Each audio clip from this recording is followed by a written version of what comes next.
آداب دوستو، لمحوں نے غلطی کی، صدیوں نے سزا پائی۔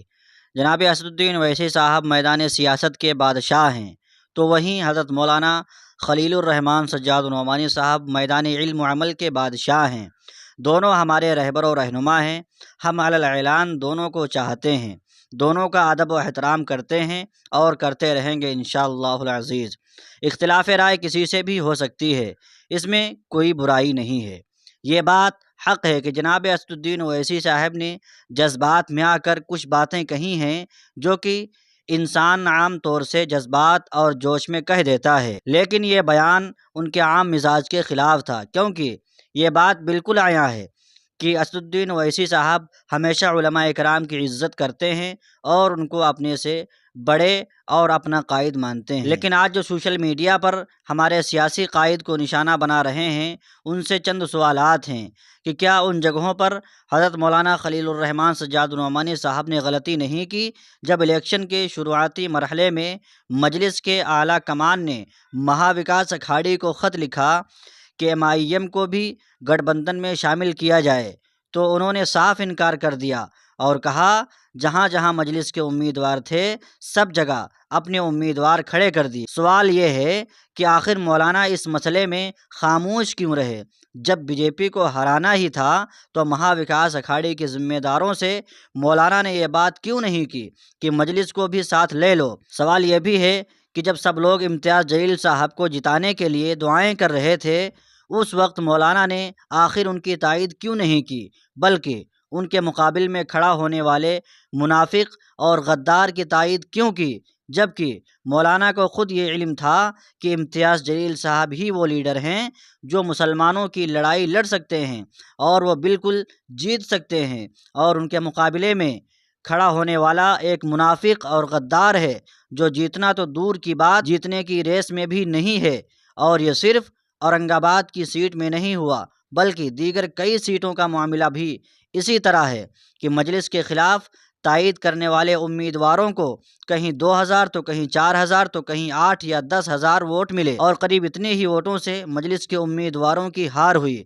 آپ نے مجلس کے 2 سیٹوں کے علاوہ مہا وکاس اکھاڑی اور دیگر پارٹیوں کے 286 امیدواروں کی تائید کی، جس میں کئی ایسے بھی تھے جو ہمیشہ سے مسلم مخالف رہے ہیں، لیکن آپ ہر وقت مسلمانوں کے حق میں بات کرنے والی اور مسلمانوں کے خلاف زہر اگلنے والوں کو خاموش کرنے والی پارٹی مجلس اتحاد المسلمین کے صرف 2 سیٹ کی تائید کی۔ ایسا کیوں؟ حضرت مولانا خلیل الرحمن سجاد النعمانی صاحب ہر وقت مجلس کی تائید کیے، لیکن کیا وجہ تھی کہ جب خود ساتھ دینے کا وقت آیا تو ساتھ دینے کے بجائے پیچھے ہٹ گئے اور مخالفت کرنا شروع کر دی؟ اور کوئی ہرگز یہ کہہ کر گمراہ کرنے کی کوشش نہ کریں کہ مولانا سے انجانے میں چوک ہو گئی یا غلطی سے مولانا نے امتیاز جلیل صاحب یا مجلس کے دیگر امیدواروں کی تائید نہیں کی۔ یہ بات سراسر غلط اور جھوٹ ہے، کیونکہ مولانا نے جب وضاحتی بیان جاری کیا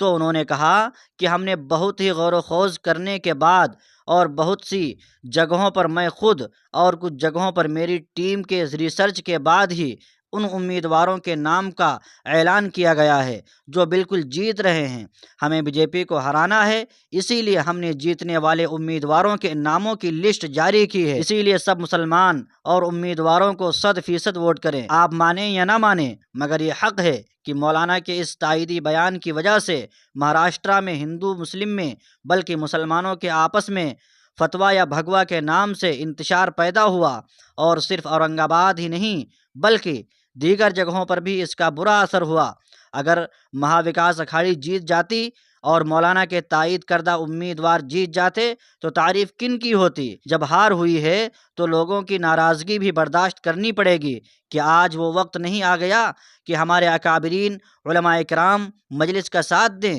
یا کوئی اور ہے جو مسلمانوں اور بچھڑوں کے حق میں لڑائی لڑ رہا ہے؟ کون ہے جو مجلس کے علاوہ مسلمانوں کے لیے بالکل کھل کر حق اور سچ کی لڑائی لڑ رہا ہے، چاہے شریعت کی حفاظت کا مسئلہ ہو یا ملک کی حفاظت کا مسئلہ ہو؟ مولانا کے اس تائیدی بیان کی وجہ سے مہا وکاس اکھاڑی میں شامل پارٹیوں کے اعلیٰ کمان میں سے کس کس نے کھل کر تائید کی؟ کیا یہ بات حق اور سچ نہیں ہے کہ اسدالدین اویسی صاحب ہمیشہ سے علماء کرام کی عزت اور احترام کرتے رہے ہیں؟ اگر آج اسدالدین اویسی صاحب کو مسلمانوں اور مولانا کے چاہنے والوں سے معافی مانگنے کا مطالبہ کیا جا رہا ہے، تو پھر اس ریسرچ ٹیم کے بارے میں کیا خیال ہے جن کی وجہ سے لاکھوں مسلمانوں کے دل ٹوٹے ہیں اور آنسو بہے ہیں؟ سب سے بڑی بات یہ ہے کہ اگر آپ سیاست میں اتریں گے تو آپ کا دامن داغدار ہونا لازمی ہے، چاہے آپ اپنے وقت کے ولی ہوں یا وقت کے امام اور تقوی کے اعلیٰ مقام پر فائز کیوں نہ ہوں۔ اگر ہم میں سے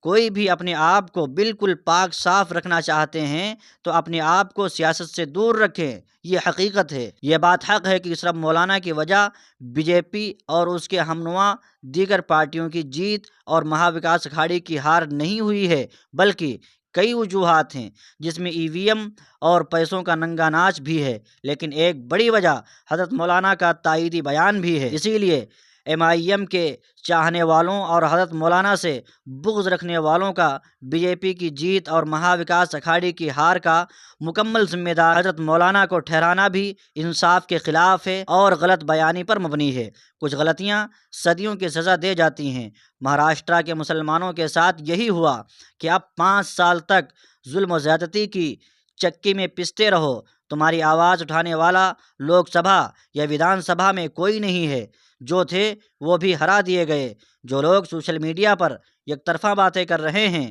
ان سے گزارش ہے کہ وہ تنہا کسی ایک کو نشانہ نہ بنائیں۔ آپ کو اختلاف رائے کا حق ہے، لیکن دائرے میں رہ کر اختلاف کریں۔ از قلم حضرت مولانا امتیاز عالم قاسمی۔ ناظرین اکرام، آپ کی کیا رائے ہے اس ویڈیو کے متعلق کمنٹ باکس میں ضرور بتائیں، اور اگر چینل پہ پہلی بار آئے ہیں تو چینل کو بھی سبسکرائب کر لیں، ویڈیو کو لائک کر دیں۔ خدا حافظ۔